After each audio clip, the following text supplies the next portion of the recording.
Bonjour, bonjour Valérie. Bonjour. Et comme promis, on a eu une première vidéo ensemble, une séance Mix Media Partie 1, où tu nous présentais les peintures à effet, les peintures réactives et la manière de faire fonctionner moon, prisme, les laves, vitrail, etc. Et là maintenant, on reste sur le même sujet, mais on rentre dans le domaine artistique et on voit comment intégrer ça dans un travail avec de la peinture, des médiums, des gels, etc. C'est ça? C'est ça. Alors on va prendre chaque étape et puis on va te laisser nous présenter tout ça, mais plutôt avec un gros plan sur ton travail, qui est magnifique vu d'ici, qui doit être beau déjà là, mais on va vas-y. Alors l'idée c'est d'apporter de la matière supplémentaire dans une œuvre et de la révéler justement par ces peintures vitrail, céramique, voire d'y ajouter quelques gouttes de peinture à effet à la fin. Donc en enduit et mortier de texture, on a différentes familles.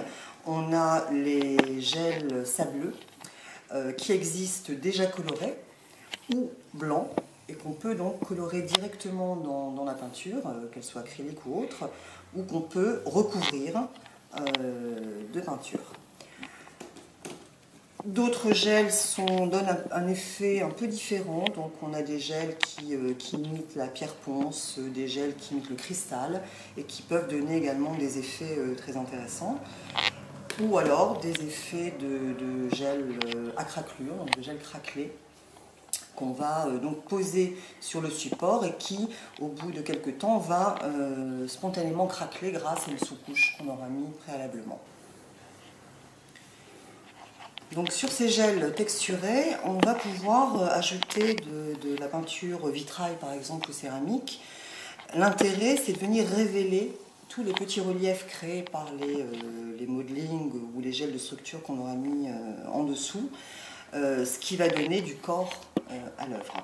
Donc ici on a recouvert donc, ces différents gels de peinture vitrail, de coloris, en variant les couches, c'est-à-dire qu'ici on a une couche un petit peu plus dense, ici un petit peu plus légère, de façon à créer des contrastes de lumière surtout. Et l'intérêt de la peinture vitrail là-dessus, c'est qu'elle offre des effets de transparence sur la matière. Dans un autre style, on peut également opacifier cette matière toujours par ces peintures, donc avec de la céramique, de la peinture moon, qui vont donner un effet presque métallisé à la structure du dessous. Dans le même esprit, on peut utiliser ces peintures donc, à effet sur une autre matière de votre choix. Donc, ici, ce sont des matières qui ont été préalablement collées et qui ont été recouvertes à la fois de feuilles dorées et de peinture vitrail, qui donne donc ici l'effet d'un glacis finalement, puisqu'on vient recouvrir l'ensemble de l'œuvre de ces peintures transparentes pour venir révéler toutes les petites. Ici, toujours le même principe, des matières ont été collées donc, en dessous. Alors on a toutes sortes de matières de récupération, du tissu, du papier, c'est fait sur un petit carton tout bête, recouvert de ces différentes peintures, donc peinture céramique pour donner un effet opaque, peinture vitrail qui, en créant des coulures, offre un effet de profondeur intéressant, et quelques gouttes de moon qui apportent un petit effet texturé un peu différent, avec des petites gouttes, des petites craquelures, des petits cratères, qui offrent un contraste intéressant sur la toile.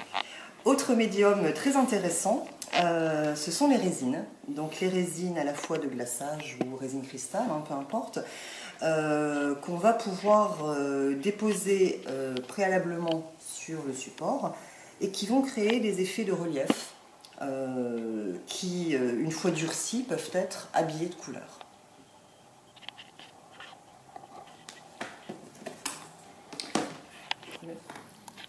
Donc c'est assez simple. Une fois préparé votre résine, vous allez prendre une pipette ou un couteau à peindre et venir déposer, comme ceci, des gouttes de résine que vous pourrez étirer sur le support, ce qui permettra d'avoir des dessins ou des formes abstraites qui, au bout d'environ une journée, seront dures et que vous allez peindre par la suite. Donc une fois la résine durcie, sèche, on va pouvoir venir déposer la couleur. Moi je commence souvent par la peinture vitrail qui permet d'offrir une transparence, en déposant d'abord un médium éclaircissant, ce qui est assez important sur une toile puisque le vitrail va pouvoir glisser mieux sur la résine. Donc on applique d'abord le médium, puis la peinture vitrail avec un pinceau éventail qui va permettre de ne pas laisser de traces et de venir déposer la couleur en caressant comme ça la résine. On peut y rajouter également d'autres peintures et créer des dilutions qui vont se mélanger avec le fond.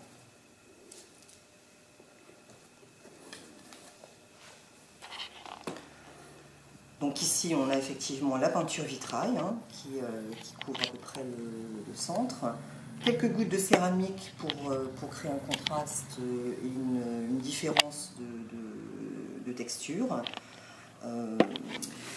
Mais ce n'est pas terminé, puisque la résine peut être également utilisée encore différemment. Toujours dans l'esprit de créer des motifs, on peut créer des gouttes ou des motifs sur une toile peinte à l'acrylique, par exemple.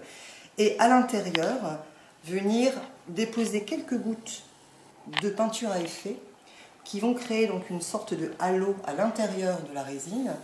Et c'est très intéressant parce qu'on peut créer des plans différents en ajoutant par exemple quelques gouttes sur la goutte une fois séchée, ce qui permet d'avoir des effets optiques assez amusants. La résine a été ici utilisée comme matière en tant que telle, puisque déposée au couteau, étirée avec un couteau, elle a permis de réaliser une incrustation de matière, puisqu'ici on a des parties qui comprennent du papier.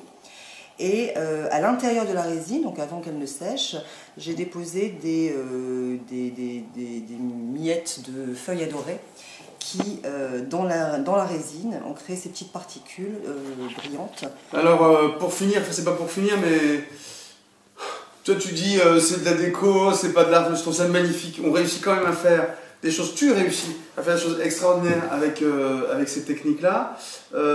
Dis-nous un petit peu ce que tu as utilisé là, rapidement. Alors ici on a beaucoup de choses puisqu'on a de la résine, comme tout à l'heure, les peintures à effet et également de la feuille miroir pour créer des contours un petit peu brillants. D'accord.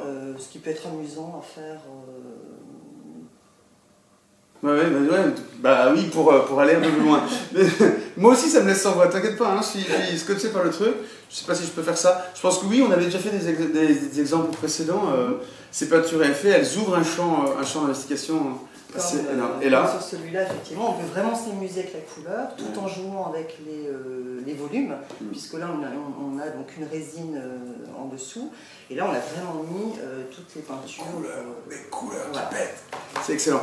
Effectivement, les couleurs qui pètent, c'est plutôt dans mes gammes chromatiques, mais bon, quand on voit celui-là, il est aussi excellent. On se dépêche, on conclut de toute vitesse parce que moi il y a qu'un truc qui m'intéresse, c'est d'aller tester.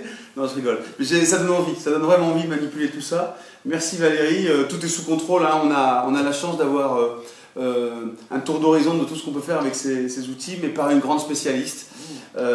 Et dans son atelier, je pense que tu continues à diffuser toutes ces pratiques, ces techniques, ces savoirs. C'est super. Merci beaucoup Valérie. Merci à vous. Merci à vous tous, merci pour tous vos encouragements. Je ne cite pas le nombre de vues sur la chaîne, mais il y a plein de zéros partout et ça augmente sans cesse, donc ça reste à ne pas dire dans une vidéo justement. Et puis c'est tout, bientôt on termine et puis à la prochaine pour la suite. Merci. À bientôt.